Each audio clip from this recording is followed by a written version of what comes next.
अम्मा का है? हम जात हई मायके।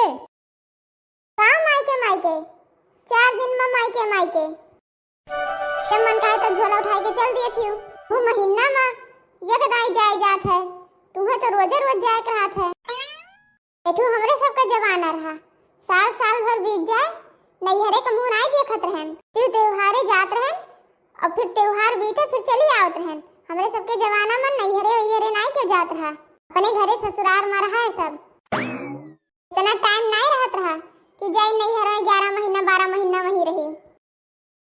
अरे अम्मा, हमें जहाँ तक याद है कि हम बच्चन नाना के यहाँ जाए 3-3 महीना रहत रहन।